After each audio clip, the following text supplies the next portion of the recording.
Hello friends, welcome to math Brijendra coaching centre. दोस्तों, आज की इस वीडियो हम देखने वाले हैं एमपी फॉरेस्ट गार्ड के लिए साइंस विज्ञान एक्सपेक्टेड क्वेश्चन। फ्रेंड्स, एकदम रियल पेपर जैसे प्रश्नों का सेट ये होता है। ठीक है, ये पार्ट नंबर 11 है। फ्रेंड्स, पार्ट नंबर 10 तक अपलोड हो चुका है। अगर आप लोग अभी तक नहीं देखे हैं तो इसी वीडियो के डिस्क्रिप्शन में आपको मध्य प्रदेश वन रक्षा के नाम से प्लेलिस्ट का लिंक मिल जाएगा, वहाँ से आप देख सकते हैं। ओके, इस सेट में हमारा टारगेट रहता है फ्रेंड्स 20 आउट ऑफ 20। ओके, पूरा वीडियो लास्ट तक जरूर देखें फ्रेंड्स, क्वेश्चन को देखकर ही आपको लेवल का पता चल पाएगा। ओके, तो चलिए देखते हैं पहला क्वेश्चन। देखिए फ्रेंड्स, पहला क्वेश्चन है, निम्नलिखित में से किसे औषधि विज्ञान का जनक माना जाता है? Darwin, Hippocrates, Haeckel, Edward Jenner. आप लगा देंगे एडवर्ड जेनर पर ऐसे, एग्जाम में लगा देगा ऐसे। ऐसा क्यों सर? आप सोचेंगे कि चेचक का टीका का खोज सबसे पहले एडवर्ड जेनर ने किया था, तो ऑप्शन नंबर डी हो सकता है, लेकिन ये गलत है फ्रेंड्स। इसका आंसर होगा option number B, Hippocrates. Okay, और विकासवाद का सिद्धांत किसने दिया था फ्रेंड्स? डार्विन ने। ठीक है, विकासवाद का पूछेगा तो डार्विन ने। औषधि विज्ञान का जनक हिप्पोक्रेटस। और अगर चेचक के टीके का खोज पूछा जाए तो एडवर्ड जेनर। और एक क्वेश्चन का आंसर आपको लिखना है फ्रेंड्स कि एडवर्ड जेनर ने चेचक के टीके का खोज कब किए थे। ठीक है, उसका डेट आपको लिखना है कमेंट सेक्शन में।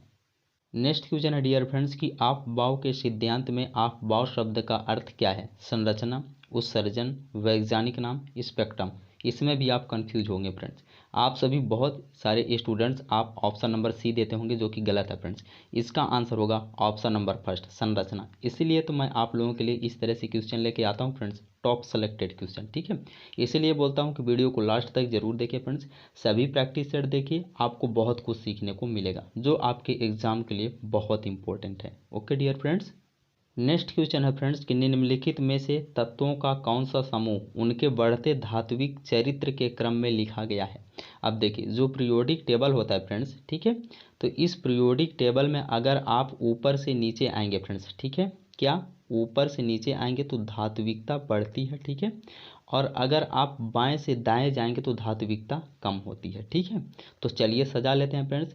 देखिए, पहले वर्ग की मैं बात करूं फ्रेंड्स तो इसमें कौन कौन से तत्व आते हैं? हलीना, ठीक है, हाइड्रोजन, हीलियम, लिथियम, हीलियम नहीं होगा फ्रेंड्स, वो आवर्त में चला जाएगा। ठीक है, हलीना, हाइड्रोजन, लिथियम, सोडियम, फिर पोटेशियम आ जाएगा। ठीक है, तो यहाँ देखिए सोडियम दिया है, फिर लिथियम दिया है। पहले लिथियम आना चाहिए फ्रेंड्स, बाद में ना सोडियम आना चाहिए।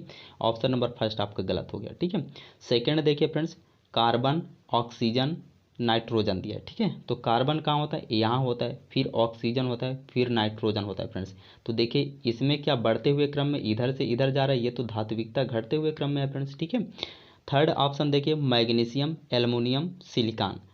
अब देखिए फोर्थ नंबर पहले देख लीजिए फ्रेंड्स, बेरिलियम, मैग्नीशियम, कैल्शियम। ठीक है, तो ये जो सेकेंड क्लास होता है, सेकेंड वर्ग होता है फ्रेंड्स, सेकेंड समूह, इसमें उपस्थित तत्वों का ट्रिक क्या होता है? बेटा मांगे कार स्कूटर। ठीक है, तो बेटा मांगे, अब कार, कार से सी आ जाएगा। ठीक है, तो देखिए यहाँ पास बेरिलियम, फिर मैग्नीशियम, फिर कैल्शियम आ रहा है, जो कि धात्विकता बढ़ते हुए क्रम में दर्शा रहा है। ठीक है, तो यहाँ देखिए बेरिलियम पहले दिया, फिर मैग्नीशियम, फिर कैल्शियम। यस, इसलिए आपका ऑप्शन नंबर डी सही हो जाएगा। ओके डियर फ्रेंड्स, अगर समझ में आ गया तो वीडियो को थम्स अप करके शेयर जरूर कर दीजिए। ओके, अब देखेंगे अगला प्रश्न।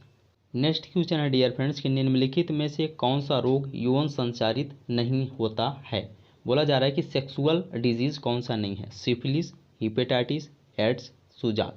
तो देखिए फ्रेंड्स, इसमें से ऑप्शन नंबर आपका बी सही हो जाएगा, हेपेटाइटिस। हेपेटाइटिस ये यकृत की बीमारी होती है फ्रेंड्स, ना कि आपका सेक्सुअल डिजीज होता है। ओके, और बाकी जो आपका एड्स होता है फ्रेंड्स, ये किस वायरस के कारण होता है? आपको कमेंट सेक्शन में आंसर लिखना है। ठीक है, चलिए मैं बता देता हूँ, HIV। ठीक है, इसका फुल फॉर्म आप कमेंट सेक्शन में जरूर लिख दीजिए। ठीक है, एड्स किस वायरस से होता है? HIV वायरस से। HIV वायरस का फुल फॉर्म आपको कमेंट सेक्शन में लिखना है। Okay dear friends, next question है फ्रेंड्स कि उन रूपों को चुनें जिनमें अधिकांश पौधे नाइट्रोजन को अवशोषित करते हैं। प्रोटीन, नाइट्रेट और नाइट्राइट, यूरिया, वायुमंडलीय नाइट्रोजन। तो देखिए फ्रेंड्स, जो वायुमंडल में नाइट्रोजन पाया जाता है कितने परसेंटेज, 78%। ठीक है, इसमें से इस नाइट्रोजन का उपयोग डायरेक्ट पेड़ पौधे नहीं कर लेते हैं फ्रेंड्स। ठीक है, पहले ये चेंज होता है किसमें, नाइट्रेट और नाइट्राइट में, तब इसका उपयोग करते हैं पेड़ पौधे। तो सेकेंड वाला तो सही होगा आपका। ठीक है, और देखिए प्रोटीन में भी आपका नाइट्रोजन पाया जाता है फ्रेंड्स, लेकिन प्रोटीन के माध्यम से ये ग्रहण नहीं करते। अब देखिए यूरिया में भी नाइट्रोजन पाया जाता है, कितने परसेंट पाया जाता है, 46%। आप इसको भी याद रखेंगे। ठीक है, ये भी एग्जाम में पूछा गया फ्रेंड्स कि यूरिया में नाइट्रोजन कितने परसेंटेज पाया जाता है, 46%। इसको भी आप बहुत अच्छे से याद रखेंगे। ठीक है, तो देखिए कौन कौन सा रूप हो गया, यूरिया के माध्यम से ग्रहण करते हैं पेड़ पौधे नाइट्रोजन, और नाइट्रेट एंड नाइट्राइट के रूप में। तो देखिए सेकंड एंड थर्ड किस ऑप्शन में दिया है friends, second and third, option number B हमारा सही हो जाएगा। Okay dear friends, next question है डियर फ्रेंड्स कि कोबाल्ट 60 का उपयोग किसके उपचार में किया जाता है, कैंसर के, गलगंड के, मेनिंजाइटिस के, एनीमिया के। तो इसका आंसर हो जाएगा आपका ऑप्शन नंबर फर्स्ट, कैंसर।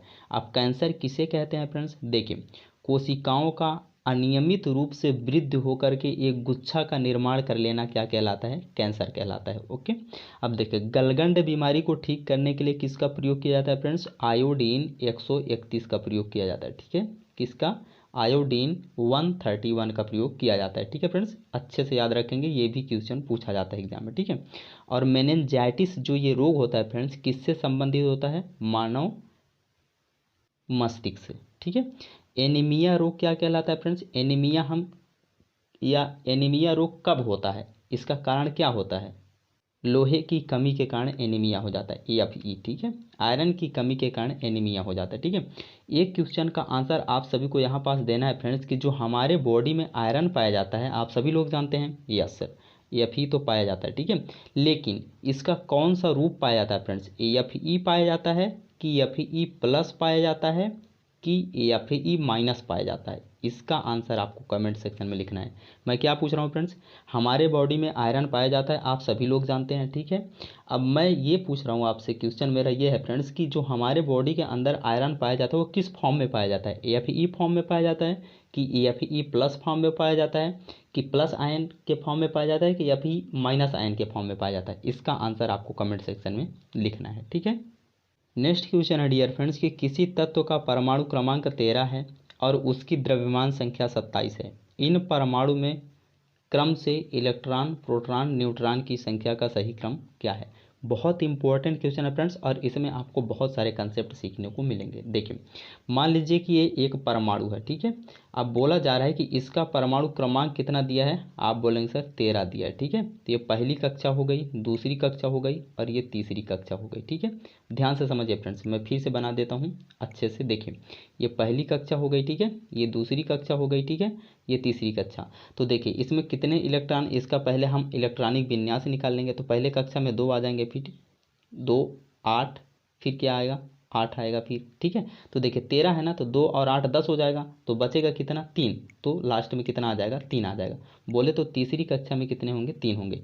पहले में 2, ठीक है, और दूसरी में 8, ठीक है, और तीसरे में 3 इलेक्ट्रॉन। ठीक है, अब देखिए यहाँ पास बोला जा रहा है कि परमाणु क्रमांक 13 है, तो परमाणु क्रमांक किसे कहते हैं फ्रेंड्स, प्रोटॉन की संख्या या इलेक्ट्रॉन की संख्या, दोनों बराबर होते हैं फ्रेंड्स, उसे ही परमाणु क्रमांक बोला जाता है। मीन्स प्रोटॉन और इलेक्ट्रॉन तो 13 होंगे फ्रेंड्स। ठीक है, तो इलेक्ट्रॉन हो जाएगा 13 और आपका प्रोटॉन भी हो जाएगा 13। ठीक है, और न्यूट्रॉन कितना हो जाएगा फ्रेंड्स, जो द्रव्यमान संख्या होता है फ्रेंड्स, ठीक है, उसमें न्यूट्रॉन प्लस प्रोटॉन दोनों ऐड होते हैं। तो आपको यहाँ पास न्यूट्रॉन प्लस प्रोटॉन इक्वल दिया है फ्रेंड्स, आपको कितना 27 दिया है, और आपको यहाँ पास प्रोटॉन का मान 13 दिया है फ्रेंड्स, तो न्यूट्रॉन का मान कितना आ जाएगा, आप बोलेंगे सर 14 आ जाएगा। ठीक है, तो देखिए आपको इलेक्ट्रॉन का मान 13 मिला फ्रेंड्स, प्रोटॉन कितना मिला 13 मिला, और न्यूट्रॉन कितना मिल गया 14 मिल गया। तो देखिए 13 13 14, ऑप्शन नंबर ए आपका सही हो जाएगा। ओके, आई होप, मैं उम्मीद करूंगा फ्रेंड्स कि इस क्वेश्चन से आपको बहुत कुछ सीखने को मिला होगा। अब देखेंगे अगला प्रश्न। देखिए फ्रेंड्स नेक्स्ट क्वेश्चन दिया है कि पौधों में अर्धसूत्रीय विभाजन किसमें होती है, पत्ती एवं तना, तना तथा शाखाएं, परागकोश एवं अंडाशय, किसी में नहीं। तो देखिए फ्रेंड्स, आप लोगों को मैं बता दूं कि एक समसूत्री विभाजन होता है फ्रेंड्स और एक अर्धसूत्री विभाजन होता है, ठीक है। तो समसूत्री विभाजन में फ्रेंड्स जो कोशिकाएं होते हैं उसमें कितने क्रोमोसोम पाए जाते हैं, 46 पाए जाते हैं, ठीक है। और डिवाइड होने के बाद, विभाजन होने के बाद दो कोशिकाएं बनेंगे फ्रेंड्स, उनमें उन कोशिकाओं में 46 ही गुणसूत्र पाए जाएंगे, ठीक है। बोले तो 23 जोड़े, वो विभाजन क्या कहलाएगा, समसूत्री विभाजन, ठीक है। अर्धसूत्री विभाजन में फ्रेंड्स कोशिकाओं में पहले 46 क्रोमोसोम होंगे, ठीक है। जब इसका विभाजन होगा तो कितने कितने में टूट जाएंगे, 23 में टूट जाएंगे, ठीक है। मतलब विभाजित होने के बाद कोशिकाओं में कितने क्रोमोसोम होंगे, 23 होंगे, ठीक है। जोड़े में नहीं फ्रेंड्स, 23 एक एक कोशिकाओं में होंगे, ठीक है। तो ये डिवाइड या यह विभाजन आपका अर्धसूत्री विभाजन कहलाएगा, ठीक है। और जिस कोशिका विभाजन में 46 क्रोमोसोम होते हैं और डिवाइड होने के बाद भी 46 ही होते हैं, वो समसूत्री विभाजन कहलाता है।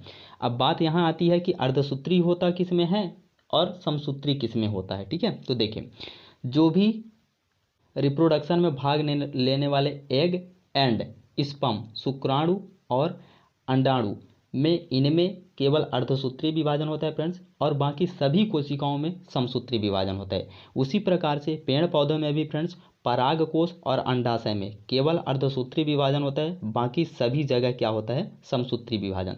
तो इसका आंसर कौन सा बन जाएगा, ऑप्शन नंबर सी आपका हो जाएगा। Okay dear friends, next question है फ्रेंड्स कि नीम का वैज्ञानिक नाम क्या है, Solanum tuberosum, Musca domestica, Ocimum sanctum, Azadirachta indica. तो इसका आंसर हो जाएगा ऑप्शन नंबर डी, एजा डिरेक्टिका इंडिका। ओसिमम सनक्टम किसका होता है फ्रेंड्स, तुलसी का होता है, जरूर याद रखेंगे, बहुत पूछा जाता है ये भी, ठीक है। और आगे देखिए, मस्का डोमेस्टिका किसका होता है फ्रेंड्स, घरेलू मक्खी, जो हम आप सभी के घरों में पाए जाते हैं, ठीक है। आगे देखिए, सोलानम ट्यूबरोसम किसका होता है, आलू का होता है, किसका होता है फ्रेंड्स, आलू का, ठीक है। इन सभी को भी आप याद रखेंगे। नेक्स्ट क्वेश्चन है फ्रेंड्स कि दिए गए विकल्पों में से कौन सी बीमारी सुअर से फैलती है, Nipah, swine flu, Zika, plague. तो इसका आंसर हो जाएगा option number first, swine flu. यह वायरस होता है, ठीक है। तो इसका सिंबल किस प्रकार होता है फ्रेंड्स, मतलब इसको किस प्रकार से दर्शाते हैं, H1N1, यह स्वाइन फ्लू होता है, ठीक है। और एक आपसे पूछा जाता है फ्रेंड्स बर्ड फ्लू, पक्षियों में होने वाला, पक्षियों से होने वाले बीमारी जो होता है बर्ड फ्लू, उसका सिंबल क्या होता है, H5N1। इसको मैं ट्रिक से आप लोगों को याद करवाया था, ठीक है। नेक्स्ट क्वेश्चन है डियर फ्रेंड्स कि निम्नलिखित में से कौन मानव शरीर की एक अवशेषी अंग है, टेलबोन, थायराइड ग्रंथि, पित्ताशय, प्लीहा। तो इसका आंसर क्या बनेगा friends, option number A, tailbone, ठीक है। और एक अपेंडिक्स भी होता है अवशेषी अंग, उसको भी आप याद रखेंगे। Okay dear friends, next question है कि उत्तल दर्पण का आवर्धन कितना होता है, एक से कम, एक से अधिक, हमेशा एक। तो देखिए, जो उत्तल दर्पण होता है फ्रेंड्स वो प्रतिबिंब हमेशा छोटी बनाती है, ठीक है। तो इसका आवर्धन क्षमता कितना हो जाएगा, ऑप्शन नंबर बी, एक से कम। आवर्धन क्षमता का फार्मूला क्या होता है, आप जरूर याद रखेंगे फ्रेंड्स, एम इक्वल होता है height of image upon height of object. ध्यान से सुनिए फ्रेंड्स, आवर्धन क्षमता magnification height of image upon height of object. कभी कभी डायरेक्ट आपसे ये क्वेश्चन पूछ लिया जाता है, ठीक है। आई होप, मैं उम्मीद करूंगा फ्रेंड्स कि इस वीडियो के सभी क्वेश्चन आप सभी को पसंद आया होगा। अगर वीडियो पसंद आया फ्रेंड्स तो प्लीज़ वीडियो को एक लाइक ज़रूर करके जाएं, ओके। और एक शेयर तो जरूर कर दें, ठीक है। और हाँ, चैनल पर नए होंगे तो चैनल को सब्सक्राइब जरूर कर लेंगे, ओके डियर फ्रेंड्स, ताकि आपको इसी प्रकार के पार्ट वाइज वीडियो का नोटिफिकेशन मिलता रहे। Okay dear friends, take care, love you.